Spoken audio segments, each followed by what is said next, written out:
Dear students, work power and energy के इस video में जो पॉइंट हम कवर करने वाले हैं ये एक्चुअली पोटेंशियल एनर्जी का सेकंड वीडियो है।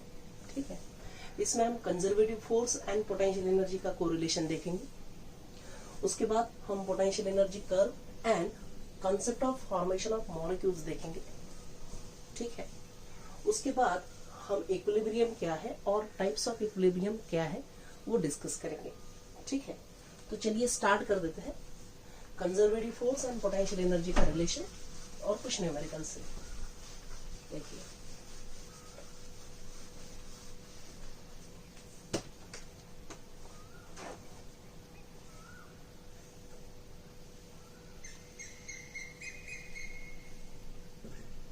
Conservative force and potential energy and work potential energy.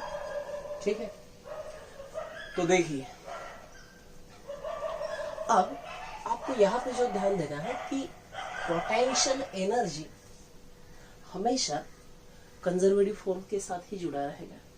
ठीक है, और उसका फार्मूला है force is equal to conservative force is equal to minus du by dr। Any quantity upon distance हम जानते हैं ग्रेडियंट, तो simply conservative force is negative of potential energy gradient. Potential energy क्या कहेंगे आप उसे? ग्रेडियंट। सो कंजर्वेटिव फोर्स यानी potential energy gradient रहता है। ठीक है, minus of potential energy gradient. ठीक है, अब ये जनरल फार्मूला हो गया, लेकिन अगर यही फार्मूला मैं 3 डायमेंशन के लिए बता देता हूं, 3 डायमेंशनल सिस्टम,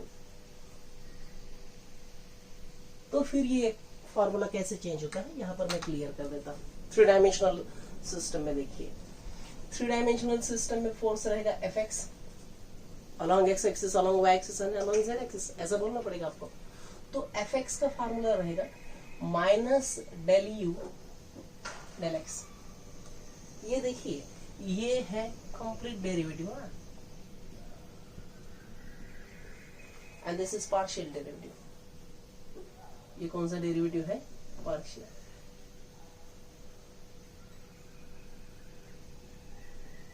ठीक है, अब कब ये फार्मूला यूज करना और कब ये, वो भी मैं आपको बता देता हूं। देखिए, if u is a function of either x और y और z, अगर ऐसा होता है कि x का, y का या z का, सिर्फ एक का, यानी u पोटेंशियल एनर्जी के फार्मूले में सिर्फ x होगा, y होगा, z होगा, आपको सिंपली du by dx लेके या फिर du by dy लेके या फिर du by dz लेके फोर्स निकालना है। But if u is a function of x, y and z, तीनों का फंक्शन है, यानी u के फार्मूले में तीनों है, x है, y है, z है, या कम से कम 2 है, x y है, y z है, या फिर x z है। आप इस मेथड को फॉलो कीजिए।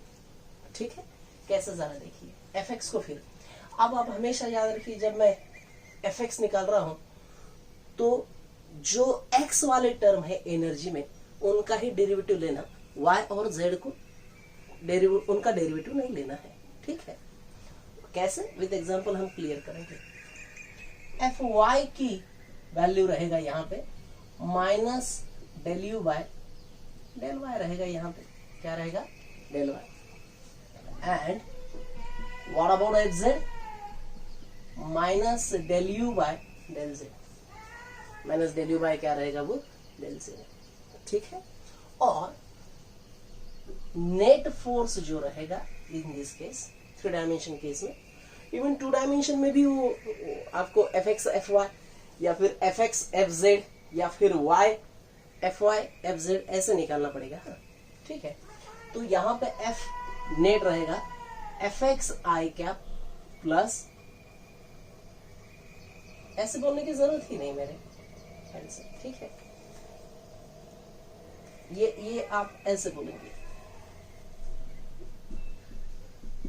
क्योंकि force itself is a vector quantity ना।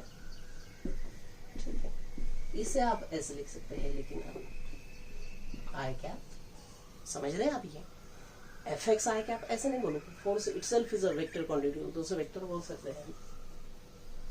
Minus del u by del y j cap minus del u by del z k cap. Okay, simple सा कंसेप्ट है। फोर्स पोटेंशियल एनर्जी का ग्रेडियंट है negative direction में। ठीक है, negative direction में सिर्फ एक्स रहे, वाई रहे, जेड रहे, इस तरह से सॉल्व कीजिए।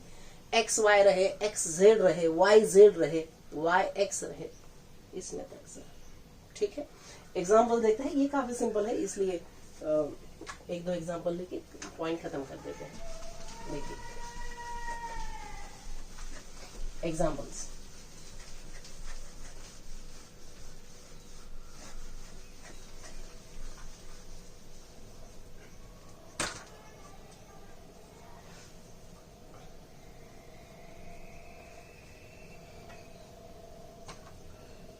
एग्जाम्पल्स में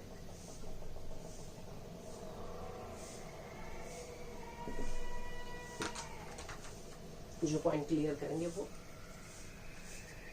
आपको दिया है u is equal to k into x y, where k is a constant, where this k is what a constant. ठीक है, find the conservative force. Now please tell me, इस k को छोड़ दीजिए, इस k को, लेकिन u में क्या क्या है बोलिए। x और y दोनों है, x और y दोनों है, तो पार्शियल डेरिवेटिव की तरफ जाना है या simple derivative? Definitely partial derivative. So आपको यहाँ पे fx भी निकालना पड़ेगा और क्या निकालना पड़ेगा, fy। सो आप जरा बताइए मुझे fx क्या रहेगा यहाँ पे? fx रहेगा minus del u by del x. अब सिर्फ x के साथ डेरिवेटिव लेना है, तो यहाँ पे मल्टीप्लीकेशन है, डेरिवेटिव यहाँ पे समझाने की जरूरत नहीं मुझे, मेरे ख्याल से इस लेवल पर। ठीक है, तो ये रहेगा minus k into y and f y comes to minus del u by del x, sorry del y रहेगा ना इस बार, और वो रहेगा minus k x, and therefore net force is equal to minus k common निकाल लीजिए, x plus Y हो गई बात। ठीक है, एक्स प्लस वाई सिंपल एकदम, सिर्फ डेरिवेटिव लेना है, बाकी कुछ नहीं। ठीक है, अब देखिए यहाँ पे यानी डेरिवेटिव आना जरूरी है यहाँ इस केस में, ऐसा न्यूमेरिकल सॉल्व करते समय डेरिवेटिव आना जरूरी है। Next, if u is equal to 2x square plus 4y cube, 2x square plus क्या है वो 4y क्यूब, और आपको कहा है find the force at point 2,1। ठीक है, निकाल लेंगे 2,1। जरा देखिए ये कैसे सॉल्व करेंगे आप। सबसे पहले देखिए कि u में सिर्फ x है, सिर्फ y है, सिर्फ z है, या फिर कॉम्बिनेशन है। यहाँ पर कॉम्बिनेशन है, so definitely partial derivative. So partial derivative में आप कहेंगे fx is equal to minus del u by del x. ठीक है, तो अब इस तरफ वाला तो y वाली टर्म है, y का टर्म लेना ही नहीं पार्शियल डेरिवेटिव में, x के साथ डेरिवेटिव डिफरेंशिएट कर रहे हैं तो। सो 2x स्क्वायर का डेरिवेटिव क्या रहेगा बोलिए, minus 4x, simple. And what about fy यानी ये बनेगा 12y, क्या डायरेक्ट बोल दो अभी, 12y स्क्वायर। ठीक है, and therefore f net is equal to,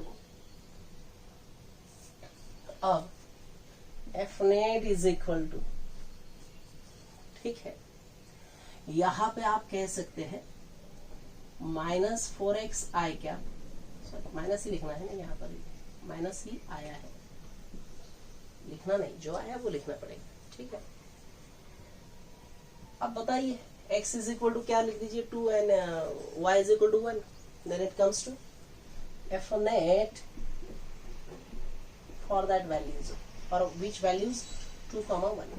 So ये बनेगा -8 I cap minus Y square, ये 12 बनेगा। ठीक है, अब आप फोर्स निकालना चाहते हैं तो √8² प्लस √144। ठीक है, तो आप इसका अगर मॉड निकालना चाहते हैं तो मेरे ख्याल से ये बनेगा √64 plus this one, approximately 14 plus something. ठीक है, 14 प्लस 3, 4 ऐसा कुछ नहीं, 14 से तो बड़ा ही रहेगा ना। ठीक है, ओके। क्या आपको conservative force and potential energy के न्यूमेरिकल्स आ जाएंगे? इस मेथड से आपको जाना है, सिंपल। सिर्फ देखिए यहाँ पर जो सबसे इंपॉर्टेंट बात है वो क्या है कि आपको डेरिवेटिव आने हैं। ठीक है, डेरिवेटिव अगर आ जाता है तो कंसेप्ट तो एकदम सिंपल है। ठीक है, और ये भी समझना चाहिए कि कब पार्शियल डेरिवेटिव और कब सिंपल डेरिवेटिव। ठीक है, ओके। नेक्स्ट कंसेप्ट की तरफ बढ़ते हैं, और कंसेप्ट का नाम है पोटेंशियल एनर्जी कर्व। ठीक है, कौन सा कर्व देखते हैं? Potential energy.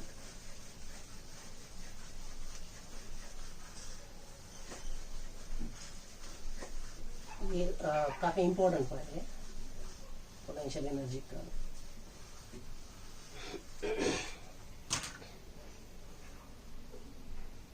PE that is potential energy curve। ठीक है, तो देखिए पोटेंशियल एनर्जी कर्व का क्या कहना है। Potential energy as a function of x लेते हैं, क्या कंसिडर करते हैं? u as a function of x। ठीक है, ओके, ये है x, ये है u, ये है 0 ओरिजिन। ठीक है, अब अगर आप u as a function of x one dimensional motion का कंसेप्ट लेते हैं, ये कौन सा कंसेप्ट ले रहे हैं? One dimensional motion. ठीक है, तो कर्व आपको इस तरह से नजर आएगा। ठीक है, इस तरह से कर्व नजर आता है। यहां से हम क्या निकालते हैं देखते हैं। देखो, let us consider this point to be A, ये B और ये C। ठीक है, अब ग्राफ के क्वेश्चंस पे मैंने आपको एक कंसेप्ट बोला है कि ग्राफ वाले क्वेश्चन में या तो उसका स्लोप रहता है या एरिया अंडर द कर्व। ठीक है, यानी मैक्सिमम टाइम ऐसे ही कंसेप्ट रहेगा। अब आप मुझे ये बताइए, आपके पास 3 टर्म है, potential energy, distance and force. इनके बीच में रिलेशन कैसा है? आपको u और x दिया है और आपको फोर्स निकालना है, तो force is equal to -du/x। यानी क्या निकालना चाहते हैं आप? बोलिए। डिवीजन लिया है तो 100% किसकी बात करेंगे आप? स्लोप की। तो यहाँ पर देखिए, मैं स्लोप से कुछ समझाना चाहता हूँ आपको। देखिए यहाँ पे in this case force is equal to -du/dx can be written as minus slope of the graph. Okay, minus slope of the graph. Okay, हो गया। देखो अब यहां पर क्या कंसेप्ट है, आप मुझे ये बताइए, ए टू बी जब आप आ रहे हैं तो ये देखिए स्लोप में आपको down hill and up hill नजर आ रहा है। ठीक है, इससे डाउन हिल अप हिल, तो डाउन हिल जब ये हो रहा है, इसका मतलब y एक्सिस कम हो रहा है, पोटेंशियल एनर्जी क्या हो रही है? कम। तो आप यहाँ पर मुझे ये बताइए कि स्लोप, ये स्लोप कैसा है? This is negative slope and this is positive slope. ठीक है, ये नेगेटिव स्लोप है और ये कौन सा स्लोप है? पॉजिटिव। अब आप मुझे ये बताइए प्लीज कि ड्यूरिंग दिस नेगेटिव स्लोप अब हो क्या है, हमें क्या डिस्कशन करना है वो देखिए। A to B negative slope है, तो स्लोप का नेगेटिव और ये माइनस नेगेटिव, तो ड्यूरिंग ए बी, ठीक है, for A B slope is negative and therefore force is positive. देखिए ना, फोर्स क्या रहेगा वहां पे, पॉजिटिव रहेगा, सिंपल। ठीक है, फोर्स पॉजिटिव है यानी एक्स के डायरेक्शन में है, in the positive x axis. ठीक है, यानी जिस डायरेक्शन में एक्स यानी क्या है यहाँ पे डिस्प्लेसमेंट। सो डिस्प्लेसमेंट और फोर्स का डायरेक्शन अगर सेम होगा तो डेफिनेटली एक्सेलरेटेड मोशन है ये। कौन सी मोशन है ये, accelerated, and therefore velocity increases, velocity increases. Now please tell me, velocity increases इसका मतलब कौन सा एनर्जी इंक्रीज होगा, काइनेटिक एनर्जी। ठीक है, पोटेंशियल एनर्जी कम हो रही है, काइनेटिक एनर्जी क्या हो रही है, बढ़ रही है, simple. Okay, kinetic energy and velocity क्या हो रही है, increase. On the other hand potential energy क्या हो रही है, decrease. For this, for BC, BC के लिए क्या बताएंगे, बोलिए। बीसी के लिए, फॉर बीसी यहां से यहां तक जाएंगे। अब यहां बी पर क्या होगा, बोलिए जरा। बी पर स्लोप कितना है, 0, and therefore external force acting on that object will be 0। ठीक है, सो फोर्स यहां पर कितना है, बोलिए 0। अब हम जानते हैं कि फोर्स 0 होना या फिर टॉर्क 0 होना, अगर मैं फोर्स 0 होने की बात कर रहा हूं तो मैं लीनियर इक्विलिब्रियम की बात कर रहा हूं। तो ये इक्विलिब्रियम वाला पॉइंट है। ठीक है, ए बी सी में ये कौन सा पॉइंट है, बी, इक्विलिब्रियम वाला पॉइंट। अब उसमें भी कौन सा स्टेबल, अनस्टेबल या फिर न्यूट्रल, वो बाद में डिस्कस करते हैं। लेकिन बी कौन सा पॉइंट है यहाँ पर, इक्विलिब्रियम वाला। इक्विलिब्रियम वाले पॉइंट में क्या क्या रहेगा, फिर बोलिए मुझे एक बार। Force acting on the body 0, and जरा केयरफुली देखिए, this value of potential energy is minimum. तो क्या हमने एक जनरल स्टेटमेंट नहीं दिया है कि नेचर क्या चाहता है, नेचर चाहता है कि उसके पास मिनिमम एनर्जी रहे, टू हैव मिनिमम एनर्जी। जिसके पास मिनिमम, देखिए आप अगर आप किसी एटम में इलेक्ट्रॉन देखते हैं तो वो उनका टेंडेंसी क्या है, to stay in the ground state. Ground state में क्यों, क्योंकि ग्राउंड स्टेट में उसका एनर्जी क्या रहेगा, कम। सो कम से कम एनर्जी रहता है तो स्टेबल रहता है। ये यहां से हमने क्लियर किया। देखिए कौन कौन से पॉइंट क्लियर हो रहे हैं फ्रॉम दिस कर्व। ये तो क्लियर हो जाएगा कि for potential energy and displacement graph, conservative force is the negative of slope of the graph, negative of slope of the graph. ये क्लियर रखो ना। From A to B slope negative और ये नेगेटिव, तो ये बनेगा पॉजिटिव। इसका मतलब पोटेंशियल एनर्जी कम हो रही है, काइनेटिक एनर्जी बढ़ रही है। एट पॉइंट बी स्लोप 0 है, इसका मतलब फोर्स 0 है। फोर्स 0 है, इसका मतलब वो इक्विलिब्रियम में है। इक्विलिब्रियम में हमें एनर्जी मिनिमम मिल रही है। So in case of graph between potential energy and displacement, आप हमेशा याद रखिए इक्विलिब्रियम वाले पॉइंट यानी मिनिमम एनर्जी वाले पॉइंट।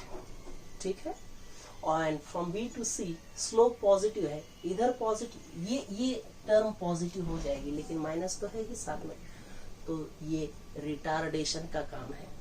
ठीक है, देखिए ना, इस तरफ अगर आप देखते हैं, ये जो ग्राफ है, तो काइनेटिक एनर्जी बढ़ रही है, पोटेंशियल एनर्जी कम हो रही है। पोटेंशियल एनर्जी क्या हो रही है, कम।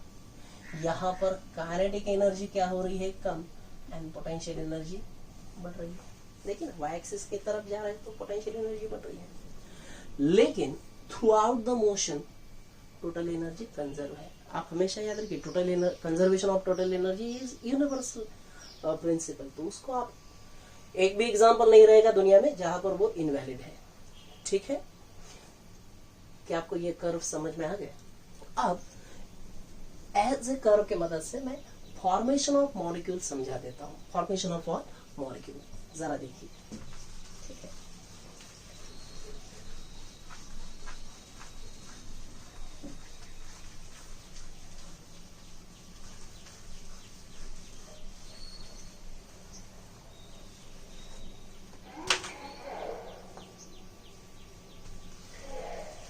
Formation of molecule.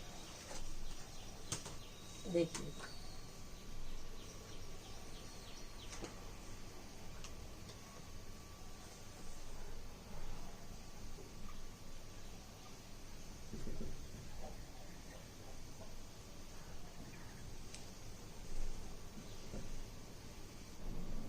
Formation of molecule में जो पॉइंट हम क्लियर करेंगे वो देखिए यहाँ पर, उसके लिए भी हमें कर्व के थ्रू ही हमें ये समझाना है।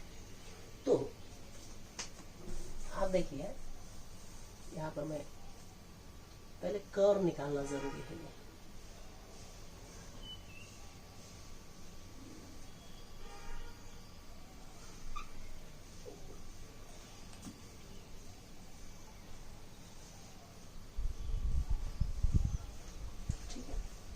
No doubt this is separation of atoms in a molecule. Okay, and ये है पोटेंशियल एनर्जी। कौन सी एनर्जी है वो? Potential energy. और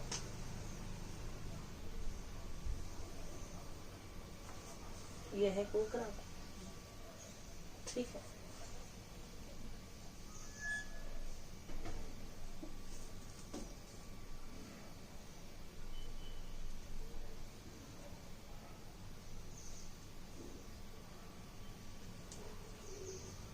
ठीक है।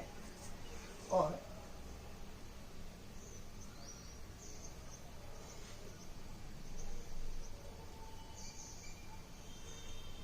ये इस तरह से कर रहा है। अब आप देखिए यहाँ पर उनका क्या कहना है, मैं एक बार आपको क्लियर कर देता हूँ। This is R minimum, R what minimum. ठीक है, ये लिखने की जरूरत नहीं, ऑलरेडी हमने यहाँ पर मेंशन किया है ना। अब आप देखिए यहाँ पर मैं क्या कहना चाहता हूँ। आर काफी ज्यादा है इनिशियली, ऐसे कंसिडर कीजिए। For large value of R, force is inversely proportional to R raise to 7। ये जो फोर्स है इससे हम कहते हैं van Waals force. Van Waals force of attraction, काफी वीक फोर्स ऑफ अट्रैक्शन है ये। ठीक है, ये ऐसा था।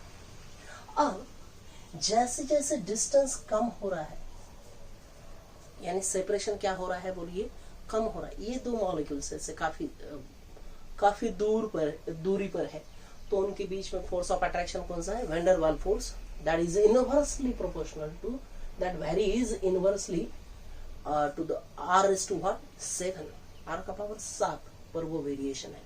अब जैसे जैसे ये सेपरेशन क्या हो रहा है बोलिए, कम हो रहा है, वैसे वैसे अब आप देखिए कि जैसे जैसे सेपरेशन क्या हो रहा है, कम हो रहा है। ठीक है, तो ये दो पॉइंट आते हैं। ठीक है, उन दो पॉइंट में हो क्या रहा है आपको मैं यहाँ पे समझा देता हूँ। ठीक है, ये एनर्जी जो है आप जरा देखिए कि ये फिर से कौन सी एनर्जी है? Minimum energy. So minimum potential energy. तो वो जो मिनिमम पोटेंशियल एनर्जी का पॉइंट है, वो जो सेपरेशन रहता है उसे हम एवरेज स्पेसिंग कहते हैं। मैं यहाँ पे लिख देता हूँ, आर डैश बोल देता हूँ। आर डैश यानी क्या है? Average spacing between atoms, average spacing between atoms of molecule. ठीक है, एवरेज यानी अगर नेचर पर छोड़ दे आप, नेचुरली देखा जाए और ये डायटोमिक मॉलिक्यूल रहे, तो उनके बीच में ये जो सेपरेशन रहेगा नेचर के हिसाब से वो रहेगा average spacing. And in that case potential energy क्या रहेगा उस सिस्टम का? Potential energy of the system consider करना पड़ेगा यहाँ पे। Potential energy of the system रहता है मिनिमम। क्या रहेगा वो? मिनिमम। अब क्या कर रहे हैं आप? अब देखिए ये इलास्टिसिटी में पार्ट आया है कि अगर आप उसे कंप्रेस करना चाहते हैं या फिर क्या करना चाहते हैं, एक्सटेंशन, इलांगेट करना चाहते हैं, ये जो स्पेसिंग है इस स्पेसिंग को अगर आप कंप्रेस करना चाहते हैं, कंप्रेस यानी इस आर डैश से भी डिस्टेंस क्या कर रहे हैं आप? कम कर रहे हैं। ठीक है, तो एक डिस्टेंस आता है जिसे हम कहते हैं क्लोजेस्ट सेपरेशन, ठीक है, या closest distance of approach. Close, देखिए ये पहले ऐसा था, फिर जैसे जैसे जैसे आप इस तरह ये कर रहे हैं, क्या करना चाहते हैं, उससे क्लोज लाना चाहते हैं, वैसे वैसे एक डिस्टेंस आ जाएगा जहां पर potential energy of the system is minimum. जैसे ही वो मिनिमम हो गया, आपने कह देना कि वो जो डिस्टेंस है वो है एवरेज स्पेसिंग, तब वो स्टेबल है अब, ठीक है। लेकिन अगर आप उससे भी क्लोज ला रहे हैं, उससे भी क्लोज ला रहे हैं, तो एक डिस्टेंस आएगा जिसके बाद पोटेंशियल एनर्जी जो है वो एकदम से बढ़ जाएगी। पोटेंशियल एनर्जी क्या हो जाएगी, बढ़ जाएगी। अब आप मुझे ये बताइए कि फॉर दिस पार्ट आप ऐसे पूरा ये कंसिडर कर लेते हैं, तो भी देखिए जैसे आप एवरेज स्पेसिंग से कम डिस्टेंस लेना चाहते हैं, यानी आप उसे कॉम्प्रेस कर रहे हैं, आप मॉलिक्यूल को, ऐसे मानिए ये जिस सब्सटेंस का मॉलिक्यूल है उसको अगर आप कॉम्प्रेस कर रहे हैं तो उसके एटम्स नजदीक ला रहे हैं आप, वैसे करने पर आप जरा देखिए कि ये जो स्लोप है, ये स्लोप कैसे पाया मैंने यहाँ पे, नेगेटिव। अभी मैंने देखा स्लोप नेगेटिव आता है तो फोर्स क्या होता है, बोलिए पॉजिटिव। फोर्स का पॉजिटिव होना यानी वो रिपल्सिव फोर्स है। कौन सा फोर्स है वो, रिपल्सिव। अट्रैक्टिव फोर्स यानी नेगेटिव रहता है। तो आप देखिए उनके बीच में जब जैसे ही आप एवरेज स्पेसिंग से भी उसको क्या कर रहे हैं, क्लोज लाने की कोशिश कर रहे हैं, तो उनके बीच में कौन सा फोर्स तैयार होता है, बोलिए रिपल्सिव, और वो उस फोर्स को फिर से अपनी जगह लेके जाता है, लेके जाने की कोशिश करेगा। अपने ओरिजिनल पोजीशन पर लेके जाने वाले फोर्स को मैं कहता हूं रिस्टोरिंग फोर्स, यानी ये रिस्टोरिंग फोर्स का कंसेप्ट है। And this is origin of elasticity. This is what, origin of elasticity. यानी किसी भी आप सब्सटेंस को, इलास्टिक सब्सटेंस को, डेफिनेटली इलास्टिक सब्सटेंस को कंप्रेस करना चाहते हैं तो उसके अंदर एक्चुअली ये होता है कि आप दो एटम के बीच में स्पेसिंग क्या कर रहे हैं, कम। उसका जो एवरेज स्पेसिंग है, एवरेज स्पेसिंग से कम करने लगते हैं तो पोटेंशियल एनर्जी उनके बीच का क्या होता है, बढ़ जाता है। पोटेंशियल एनर्जी बढ़ जाता है तो force of repulsion get generated there. Force of repulsion generate होता है और वो फिर से जहां से वो मॉलिक्यूल आपने लाए थे एवरेज स्पेसिंग वाले डिस्टेंस से, वहां पर फिर से लेके जाता है, ठीक है। और आपको लगता है कि अब सब्सटेंस ने ओरिजिनल डायमेंशन रिगेन की है, सिंपल वे, ठीक है। और ये पार्ट देखिए, अगर आप ये करते हैं ऐसे, इस तरह से, ये देखिए इस तरह लोअर पार्ट कंसीडर करो। इस पार्ट में यानी एवरेज स्पेसिंग से अगर आप डिस्टेंस बढ़ा रहे हैं, यानी आप एक्सटेंशन कर रहे हैं, तो पोटेंशियल एनर्जी इस तरफ जा रही है। ये स्लोप जो है ये कैसा है, बोलिए पॉजिटिव स्लोप है। And in this case please tell me this force is attractive force. क्यों अट्रैक्टिव फोर्स रहेगा, क्योंकि एफ नेगेटिव आएगा। नेगेटिव आएगा तो फिर से वो क्लोज लाने की कोशिश करें। यानी formation of molecule, formation of molecule हम डिस्कस करते हैं। यहां पर मैंने इलास्टिसिटी का बेसिक बोल दिया है, ठीक है। This is basic of what, elasticity, ठीक है। अब मैं यहीं पर मॉलिक्यूल का फॉर्मेशन भी बोल देता हूं। आप जरा देखिए, यहां पर रुक जाइए प्लीज।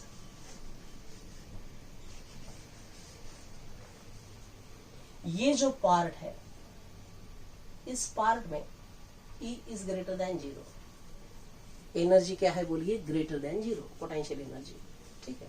कौन सी एनर्जी ग्रेटर देन 0 है, ये पोटेंशियल एनर्जी। जब भी पोटेंशियल एनर्जी ग्रेटर देन 0 है, ये अनबाउंडेड कंडीशन है। अनबाउंडेड कंडीशन यानी वो जो दो एटम्स है, उन अभी मॉलिक्यूल बना ही नहीं फिर वो, ठीक है, फ्री एटम्स है, ठीक है, and they are free to move unbounded में। लेकिन जैसे ही देखिए स्टेबिलिटी कब आएगा इनको, एनर्जी अगर, अभी तो हमने कहा कि एनर्जी अगर मैक्सिमम है तो स्टेबिलिटी कम रहेगा, ठीक है। तो ये दो एटम्स है जिनका मैं एक मॉलिक्यूल तैयार करना चाहता हूं, तो इनकी एनर्जी अगर ग्रेटर देन 0 है तो वो अनबाउंडेड है, they are free to move, ठीक है। वो दूर भी जा सकते हैं, फॉर्मेशन भी हो सकता है। अब होने के लिए क्या करना पड़ेगा आपको, एनर्जी जो है एनर्जी लेस देन 0 लाना पड़ेगा, और ये है बाउंडेड वाला कंडीशन। और वो जो कंडीशन है ये डिस्टेंसेस है, यानी ये R1 R2 ये R डैश है।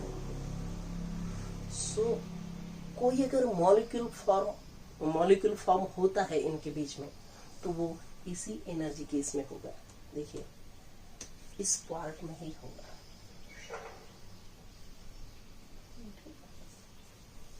और R1 R2 क्या है यहाँ पे, अगर ये मॉलिक्यूल्स पहले सेपरेशन काफी कम, ठीक है, सेपरेशन R मिनिमम से भी कम है, ठीक है, energy greater than 0, unbounded energy, कौन सा पोटेंशियल एनर्जी है, potential energy greater than 0, unbounded, तो ये मॉलिक्यूल नहीं बन रहा है, ठीक है। फिर अगर आपको क्या करना है, अभी उससे बाउंड करना है, यानी स्टेबिलिटी देना है उसको, स्टेबिलिटी देने पर ही हम कहेंगे कि मॉलिक्यूल फॉर्म हो गया। तो उसके लिए आपको अब उसको थोड़ा सेपरेट करना पड़ेगा, ठीक है, यानी से डिस्टेंस आपको इस तरफ बढ़ाना पड़ेगा। सेपरेशन R1 हो गया तो भी हो सकता है कि उनके बीच में मॉलिक्यूल फॉर्म हो जाए वो एटम्स का, ठीक है। R डैश पर आ जाए तो वो तो स्टेबल, आप समझ रहे हैं क्या, ये सेपरेशन, ये दो पेन का सेपरेशन, दो पेन के बीच का separation less than R minimum है, क्लोजेस्ट अप्रोच से भी कम है, डेफिनेटली मॉलिक्यूल फॉर्म होने के कोई चांस नहीं, वहां पे एनर्जी ज्यादा है उनके बीच में, पोटेंशियल एनर्जी। अब आप सेपरेशन बढ़ा रहे हैं, R1 ला रहे हैं, there is a chance of formation of molecule. R dash stable molecule, R2 molecule बनेगा, लेकिन अब अनस्टेबिलिटी आ रही है, और जैसे ही आप R2 को क्रॉस कर जाएंगे, फिर से आप बाउंडेड रीजन से बाहर चले जाएंगे और वहां पे मॉलिक्यूल ब्रेक हो सकता है। अब आप मुझे यहां पर बताइए प्लीज कि ये मैं अब यहां पर समझा देता हूं। For what, formation of molecules, आपको क्या करना है, उसकी पोटेंशियल एनर्जी डिक्रीज करनी है। क्या करनी है, पोटेंशियल एनर्जी डिक्रीज, ठीक है। अब पोटेंशियल एनर्जी डिक्रीज कैसे करेंगे, दो एटम्स लाए आप जिनका आप मॉलिक्यूल फॉर्म करना चाहते हैं, वो एटम्स आ रहे हैं और वो दूर से आ रहे हैं और कोलाइड होंगे वो बाद में, ठीक है, और मॉलिक्यूल वहां पे फॉर्म करना है आपको। तो इसका मतलब आपको उनकी जो हाई पोटेंशियल एनर्जी है उसमें से कुछ एनर्जी बाहर फेंकनी पड़ेगी। तो वो अगर आप बाहर फेंकते हैं in the form of light तो भी बात बन जाती है, ठीक है। या फिर कई जगह पे वो अपने आप in the form of light energy बाहर नहीं फेंकते, इसीलिए आपको एक थर्ड पर्सन चाहिए जो वहां से ज्यादा वाला एनर्जी लेके बाहर चला जाए। कैसे, देखो यहां से इसके पास 100 रुपीज 100 रुपीज 200 बन रहे हैं टोटल, लेकिन 50 अगर रुपीज रहे दोनों को मिलके तो ही वो मॉलिक्यूल फॉर्म करेंगे, तो अब 150 रुपए उनको देने पड़ेंगे। तो अपने आप अगर वो देते हैं in the form of light तो बात रहती है, लेकिन कुछ जगह पे ऐसे नहीं होता है, ठीक है। और नहीं होता है तो फिर हमें थर्ड पर्सन की जरूरत है जो उनसे 150 रुपए लेके चला जाए, और वो जो रहता है वही केमिस्ट्री में हम जानते हैं वो रहेगा कैटलिस्ट। क्या रहता है वो, कैटलिस्ट, ठीक है। जनरली इस केस में वो सरफेस कैटलिस्ट वगैरह रहता है, जहां पर जिस सरफेस पर वो बन रहे हैं तो उसका सरफेस थर्ड पर्सन का काम करता है और 150 रुपए ले लेता है। 50 पर लाके उनका 50 यानी R डैश वाला है वो बाउंडेड वाला रीजन, वहां पे वो बना देता है। उसने वो रिएक्शन को क्या किया है, ट्रिगर, फॉर्मेशन ऑफ मॉलिक्यूल को ट्रिगर किया है, and that's why it is called as surface catalyst. उसे क्या कहते हैं हम, surface catalyst. This is all about formation of molecules. इस कर्व में हमने दो बातें डिस्कस की है एक्चुअली। पहला पॉइंट है इलास्टिसिटी का ओरिजिन भी हमने कवर किया, और नेक्स्ट हमने देखा कि मॉलिक्यूल फॉर्म होने के लिए क्या जरूरी है। मॉलिक्यूल फॉर्म होने के लिए आपको पोटेंशियल एनर्जी क्या करना पड़ता है, डिक्रीज करना है, यानी आपको पोटेंशियल एनर्जी सीधा लॉस करना है, ठीक है। लॉस करने के लिए या तो वो molecule in the form of light loss कर दे, या फिर किसी थर्ड मॉलिक्यूल का, थर्ड एटम का आपको सहारा लेना पड़ता है, मॉलिक्यूल नहीं कहिए, थर्ड एटम का सहारा लेना पड़ता है, जनरली वो सरफेस कैटलिस्ट वगैरह रहता है, ठीक है। This is all about formation of molecules with the help of potential energy curve, potential energy curve. And last portion of this video now, that is stability. That is what? Stability.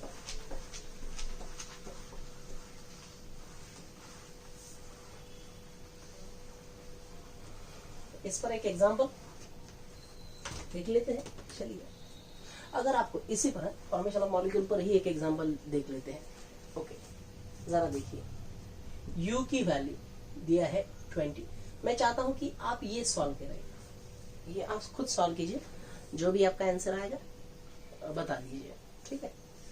तो ये रहेगा x minus 2 square, ऐसे दिए है potential energy, और आपको कहा है कि at x is equal to 5 metre kinetic energy of the system है 16 जूल। काइनेटिक एनर्जी कितना दिया है आपको?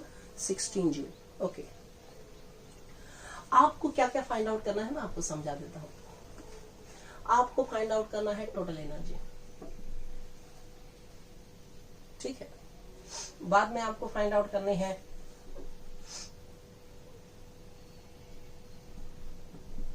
Potential energy, minimum potential energy.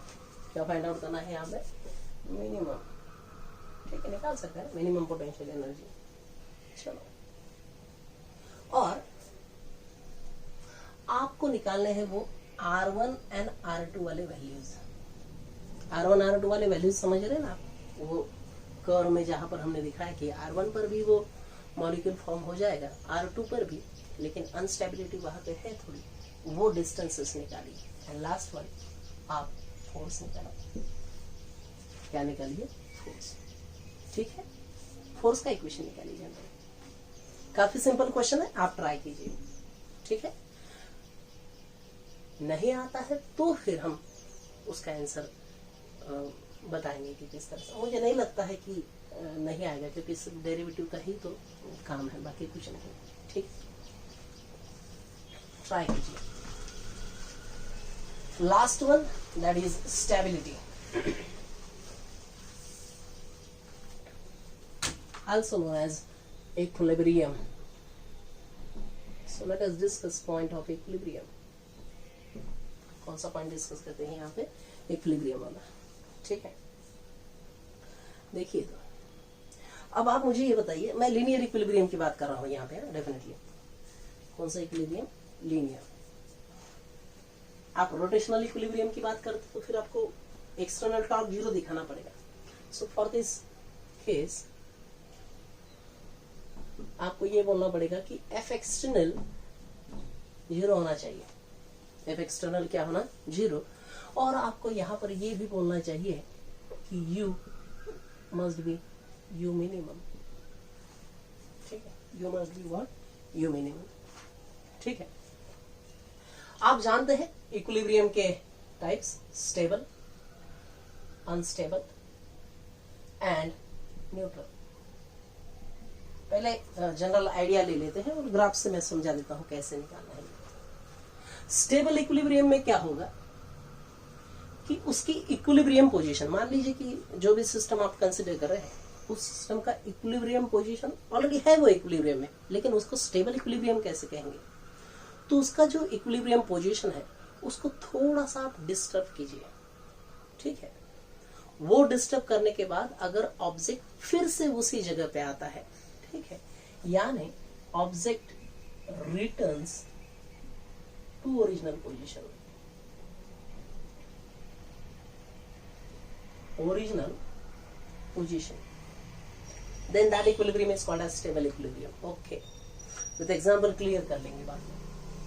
Unstable यानी object will not return now, simple सी बात, object does not return, doesn't return। और neutral यानी एक बार आपने डिस्टर्ब किया रिटर्न नहीं होगा, यानी it goes far away and goes far away, ये कंसेप्ट है। ओके, और न्यूट्रल यानी जो उसका इक्विलिब्रियम पोजीशन है, आपने एक बार डिस्टर्ब किया वो वहीं पर रहेगा, ना ही वापस आएगा ना उस पॉइंट से दूर जाएगा। एग्जांपल देखते हैं। देखिए, स्टेबल इक्विलिब्रियम में आपको क्या करना है, ओरिजिनल पर आपको रिटर्न आना है। रिटर्न आना है इसका मतलब आप पर जो फोर्स अप्लाई होना है वो कौन सा है, रिस्टोरिंग। आप हमेशा याद रखिए, ओरिजिनल पोजीशन पर लाने वाला फोर्स रिस्टोरिंग, रिस्टोरिंग फोर्स है। इसका मतलब इलास्टिसिटी वाला कंसेप्ट है या फिर ऑसिलेशन वाला कंसेप्ट है। ठीक है, सो आप हमेशा याद रखिए, स्टेबल इक्विलिब्रियम में उस इक्विलिब्रियम पोजीशन को एक बार डिस्टर्ब करने के बाद वो ऑब्जेक्ट ऑसिलेशन परफॉर्म करता है। वो ऑब्जेक्ट कौन सा मोशन परफॉर्म करता है, ऑसिलेशन ऑलवेज। ठीक है, आप झूले का एग्जांपल लीजिए। अब उसका इक्विलिब्रियम पोजीशन कौन सा है, नेट फोर्स जब उस पर 0 है तो आप सिर्फ बैठे हैं झूले पर। अब फोर्स लगा है, आपको पीछे खींचा, उसकी इक्विलिब्रियम पोजीशन को क्या किया आपने, डिस्टर्ब, छोड़ दीजिए। झूला फिर से मेन पोजीशन पर जाने की कोशिश करेगा, लेकिन थोड़ा वो आगे निकल जाता है, फिर से वापस आता है, and it perform oscillation, and it perform what, oscillation. कभी ऐसा हुआ है कि झूला आपने ऐसे किया और वो वहीं पर उधर ही चला गया? वैसा अगर होता तो अनस्टेबल इक्विलिब्रियम होता, ऐसा नहीं है ना। लेकिन ठीक, वापस आता है। सो वो स्टेबल इक्विलिब्रियम का कंसेप्ट है, पेंडुलम रहे या फिर झूले का एग्जांपल रहे। अनस्टेबल का कौन सा है फिर, तो देखिए एग्जांपल पहले क्लियर कर लेंगे और फिर आपको ग्राफ के थ्रू ये कैसे क्लियर करते हैं वो भी देखते हैं। ठीक है, सो लेट अस कंसीडर,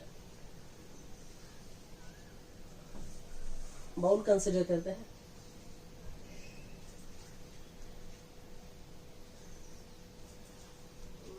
और ये सरफेस, अब ठीक है, डायग्राम में इधर उधर है थोड़ा सा। ठीक है, यहां पर इस केस में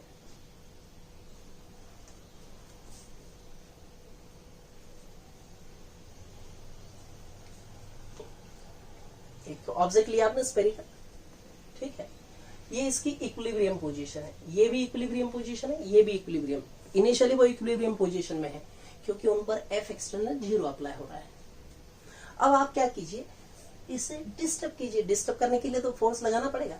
मैंने क्या किया, इसे ऐसे उठा के यहाँ ऐसे हाथ में पकड़ा और छोड़ दिया। छोड़ देने के बाद आप मुझे बताइए कि इसकी टेंडेंसी क्या रहेगी, इस तरफ आने की। फिर वो ऐसे थोड़ा ऊपर जाएगा और फिर इस तरफ जाएगा। इसका मतलब वो इसी डायरेक्शन में, यानी ऐसे वो क्या परफॉर्म करेगा, SHM, that is simple harmonic motion. ये है आपका स्टेबल, ये क्या है आपका स्टेबल इक्विलिब्रियम, जिसमें SHM परफॉर्म करते हैं। अब ये इसको लगा दीजिए, फोर्स लगा देंगे तो क्या वो नीचे से फिर ऊपर आएगा? नहीं, इट गोज फार अवे। ठीक है, जो पोजीशन है उससे वो दूर चला जाएगा। This is unstable equilibrium. ये पोजीशन है, ये अनस्टेबल है कि उसका जो इक्विलिब्रियम वाला पोजीशन है वो थोड़ा भी डिस्टर्ब कर देते हैं, it goes away from that position. If it comes to the same position और original position, equilibrium is known as stable equilibrium. So यहां पर जब था वो, तब स्टेबल इक्विलिब्रियम थी। अब इसको देखिए, आप ये यहां शिफ्ट कीजिए ऐसे, ना तो वो वापस आएगा ना ही दूर जाएगा। सो डेफिनेटली ये कौन सा इक्विलिब्रियम है, बोलिए? Neutral equilibrium. कौन सा इक्विलिब्रियम है? न्यूट्रल। ठीक है, ओके। ग्राफ से ये समझा देते हैं फिर से, potential energy versus displacement.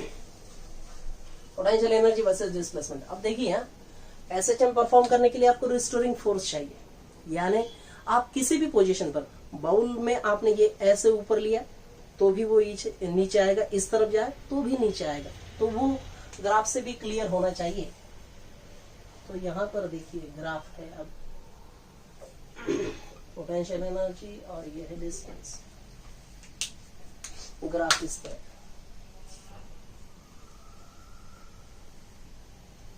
Graph से बाहर गए हम तो, ठीक है कोई बात नहीं, ग्राफ को बड़ा कर देते हैं।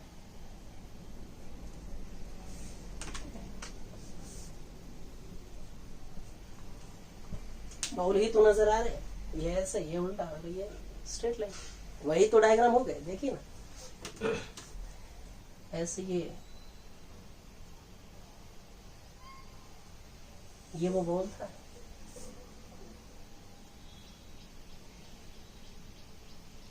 ये नेक्स्ट बाउल था और ये प्लेन सरफेस था, तो डेफिनेटली वो न्यूट्रल आना चाहिए। अब देखिए ये इक्विलिब्रियम रहेगा, ये इक्विलिब्रियम रहेगा और ये स्टेबल अनस्टेबल देखते हैं, ठीक है।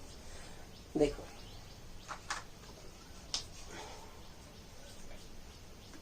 आपने क्या किया, इस पोजीशन से इसे उठा दिया। पहले क्लियर करो कि ये ए, ये बी और ये सी इक्विलिब्रियम में है या नहीं, वो मुझे क्लियर करो।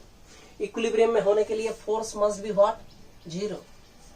For force must be zero, you x graph में क्या जीरो होना है, क्या जीरो होना है बोलिए, स्लोप जीरो होना है। तो यहां पर स्लोप जीरो, यहां पर और सी पर भी जीरो। पहली बार क्लियर कि ये इक्विलिब्रियम वाले पॉइंट है। अब कौन कौन से वो क्लियर कर लेते हैं और खत्म पक्का नहीं, ठीक है। जरा देखिए, मैं अगर इसे यहां से इस तरफ उठा के लेके जाता हूं, 1 की तरफ, या फिर इस तरफ 2 की तरफ, इसे इस तरफ लाऊंगा 2 की तरफ या फिर 3 की तरफ, ये रहेगा 4 5 पॉइंट्स है। आप इसे 4 की तरफ शिफ्ट कीजिए, 5 की तरफ शिफ्ट कीजिए, आप 3 की तरफ शिफ्ट कीजिए या फिर 2 की तरफ, सेम। अब देखिए क्या ये स्लोप कैसा है, मुझे एक बार बताइए। ये स्लोप मैंने ए से उठा के बाउल, ए से उठा के वो ऑब्जेक्ट यहां पे रख दिया बाउल में, ठीक है। प्लीज टेल मी, इस पर, यहां पर, उस पर कौन सा फोर्स अप्लाई होगा। स्लोप कैसे नजर आ रहा है, नेगेटिव, स्लोप का नेगेटिव और वो बाहर का नेगेटिव। सो इस तरफ फोर्स है पॉजिटिव, पॉजिटिव यानी एक्स एक्सिस के डायरेक्शन में, सो इस तरफ फोर्स है। तो आप जरा मुझे ये बताइए, 1 पॉइंट पर होने के बाद जो फोर्स अप्लाई हो रहा है वो उसको कहां लेके जा रहा है, ए की तरफ, ओरिजिनल पोजीशन की तरफ। डेफिनेटली एसएचएम, एसएचएम यानी कौन सा इक्विलिब्रियम, स्टेबल इक्विलिब्रियम। ओके, उड़ाइए, 2 पर लेके जाइए। 2 पर लेके गए तो जरा बताइए कि ये स्लोप कैसा है, पॉजिटिव। स्लोप पॉजिटिव, फोर्स क्या रहेगा, नेगेटिव। नेगेटिव यानी डिस्प्लेसमेंट के अपोजिट डायरेक्शन में दिखाई, यानी ये। In this case also please tell me, 2 से वो फोर्स, इसे 1 2 माने, तो ये F2, 2 से उसे कहां लेके जाना जाता है, ए पर। ए उसकी कौन सी पोजीशन थी, तो डेफिनेटली यहां पर ये दोनों के दोनों फोर्स एसएचएम परफॉर्म करवाने लगा रहे उसे, और वो जो बात है ये रिस्टोरिंग फोर्स है। यहाँ पर कौन सा फोर्स है, restoring. This is case of stable equilibrium. कौन सी केस है ये, तो ये ए जो पॉइंट है, ए जो पॉइंट है वो है स्टेबल इक्विलिब्रियम। कौन सा पॉइंट है बोलिए, stable equilibrium. That's it. Okay, consider second example. B से आपने 3 की तरफ छोड़ दिया, स्लोप कैसा है, नेगेटिव। स्लोप नेगेटिव है तो ये इस तरह, तो जो उस पर फोर्स अप्लाई हो रहा है उसको मैं F3 बोलता हूं, तो वो तो उसे दूर लेके जा रहा है बेस से, गोज फार अवे। अगर दूर लेके जा रहा है तो डेफिनेटली वो रिस्टोरिंग फोर्स नहीं, यानी एसएचएम नहीं, ऑसिलेशन नहीं, ऑसिलेशन नहीं। इसका मतलब दूर लेके जाना है, इसका मतलब कौन सा ये है, वो अनस्टेबल इक्विलिब्रियम। देखिए आप बी से इधर भी लाते हैं तो उस पर जो फोर्स अप्लाई हो रहा है वो बी से उसे दूर ही लेके जाना चाहता है, ठीक है। इन this case, in first case आप किसी भी पोजीशन पर जाइए, ए पोजीशन पर, ओरिजिनल पर ही लेके जाना चाहता है फोर्स। इन सेकंड केस आप थोड़ा डिस्प्लेस कीजिए, वो दूर जाना चाहता है, ठीक है। यस, यानी कोई स्टूडेंट अगर बोल रहा है बीच में क्लास में और आपने कहा कि थोड़ा सा तो बाहर जाके खड़ा रहे, तो एकदम वो घर पे ही चला गया, ठीक है। अनस्टेबल इक्विलिब्रियम, ठीक है, दूर, वापस आया ही नहीं वो फिर, ठीक है। ओके, लास्ट देखिए, अनस्टेबल। अब 4 C and 5 ये पूरे पॉइंट्स स्ट्रेट लाइन है, यानी स्लोप वहां पे 0 है, स्लोप 0 है, कहीं पर फोर्स अप्लाई नहीं होगा। यानी C से आपने 5 पर ऑब्जेक्ट को रख दिया, फाई वाला जो भी पोजीशन है उस पर रख दिया तो वो वापस नहीं आया और ना ही दूर गया, ये वापस नहीं आया ना ही दूर गया, खड़ा बोला बस वही रहा वो, ठीक है। छूटने दो बोले क्लास, ठीक है, ना घर गया ना अंदर आया, वहीं पर रहा, एंजॉय किया वो वहीं पर, ठीक है। अब आप मुझे ये बताइए ये जो इक्विलिब्रियम है वो कौन सा है? न्यूट्रल। और यहां पर फिर आप देखिए कि बी हो गया अनस्टेबल इक्विलिब्रियम एंड सी हो गया न्यूट्रल इक्विलिब्रियम। क्या हो गया ये? न्यूट्रल इक्विलिब्रियम, ठीक है। This is all about equilibrium. मेरे ख्याल से आपको ये कंसेप्ट समझ में आता है, ठीक है। एक सिंपल एग्जांपल लेते हैं, आपको बताना है कि वो जो ऑब्जेक्ट है उसका कौन सा इक्विलिब्रियम है और ये कहानी खत्म कर देते हैं यहाँ पर। एग्जाम्पल,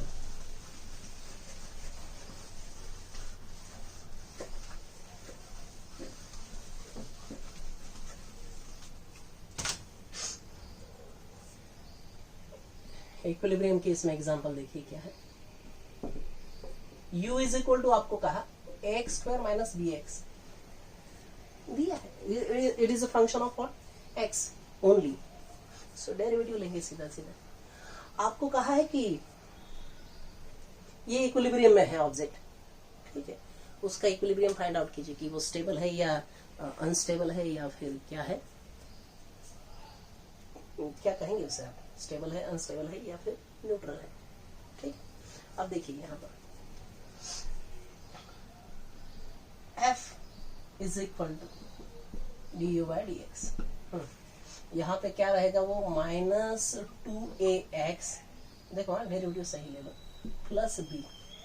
अब फॉर इक्विलिब्रियम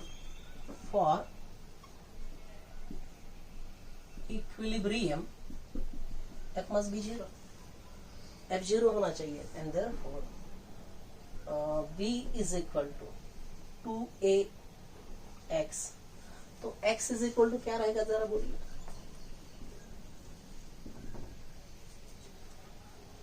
सही है ना?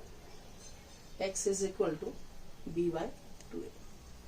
सो जब x is equal to b by 2a है वो पोजीशन, यानी आपका कौन सा पोजीशन रहेगा? इक्विलिब्रियम वाला पोजीशन। अब हम निकालेंगे कि वो स्टेबल है, अनस्टेबल है या फिर न्यूट्रल है, वो कैसे दिखाएंगे? तो उसके लिए एक मैथमेटिकल टर्म यूज करना पड़ता है। देखिए मैथमेटिकली सॉल्व करना है ना, ग्राफिकली नहीं अब ये, ठीक है। तो आपको ये देखना है कि d2 बाय dx स्क्वायर, देखो if it is greater than 0 that equilibrium is known as stable equilibrium।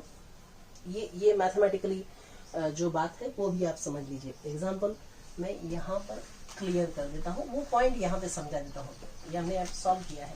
देखो D2 मैथमेटिकली कैसे इक्विलिब्रियम पर क्वेश्चंस आते हैं और कैसे सॉल्व कर रहे हैं। पोटेंशियल एनर्जी का 2 बार डेरिवेटिव लेना। कितनी बार डेरिवेटिव लेना है? 2 बार। देखो एक बार डेरिवेटिव लेंगे तो वो तो 0 ही आएगा हमेशा। क्यों 0 आएगा जरा बताइए?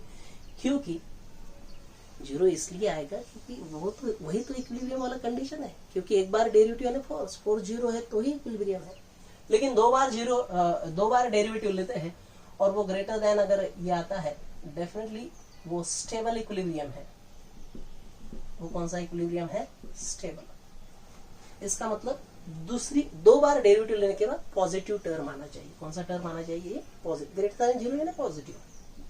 Next d2u by dx square, 2 बार डेरिवेटिव लेने के बाद अगर वो 0 से लेस यानी क्या कहेंगे आप उसे? नेगेटिव आया तो उस इक्विलिब्रियम को मैं कहूंगा अनस्टेबल इक्विलिब्रियम। ठीक है। अब आप ये नहीं कि सर माइनस यानी वो पोटेंशियल एनर्जी नहीं है। अभी पोटेंशियल एनर्जी का 2 बार डेरिवेटिव लिया है, ठीक है ना। और अगर ऐसा होता है कि 2 बार डेरिवेटिव लेने के बाद एग्जैक्ट 0 आता है तो फिर वो न्यूट्रल इक्विलिब्रियम है। चलिए, यानी हमने ग्राफ से देखा इक्विलिब्रियम, हमने एग्जांपल्स देखे, हमने मैथमेटिकली भी देख लिया अभी। तो जरा बताइए यू का कौन सी वैल्यू थी, याद है क्या अभी? ax square minus B X था शायद। इक्विलिब्रियम तो हमने निकाल लिया कि x is equal to B by two A पर वो इक्विलिब्रियम में रहेगा। कौन सा इक्विलिब्रियम? आंसर ढूंढते हैं। चलिए, दो बार डेरिवेटिव लेंगे, एक बार तो ऑलरेडी ले चुके हैं ना, हमने लिया है, अभी तो आया था।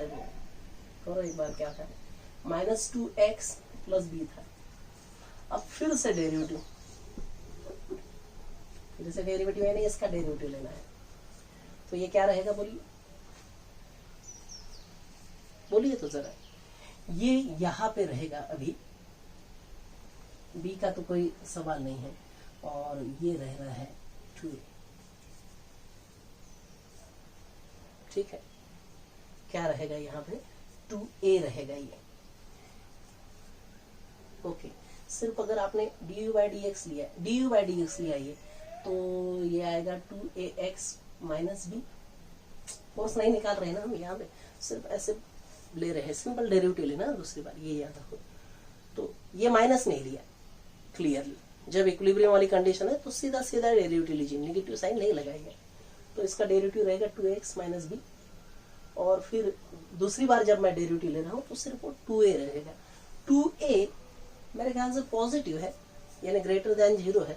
सो जो इक्विलिब्रियम रहेगा वो रहेगा स्टेबल इक्विलिब्रियम। कौन सा इक्विलिब्रियम है बोलिए? वो स्टेबल। ठीक है, टाइप भी देख लिया कि कौन सा इक्विलिब्रियम, इक्वेशन दिया जाए कैसे फाइंड आउट करेंगे।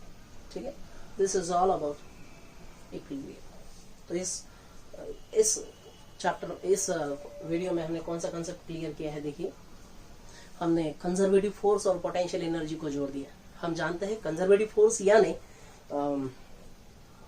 पोटेंशियल एनर्जी ग्रेडियंट, सिर्फ डायरेक्शन अपोजिट।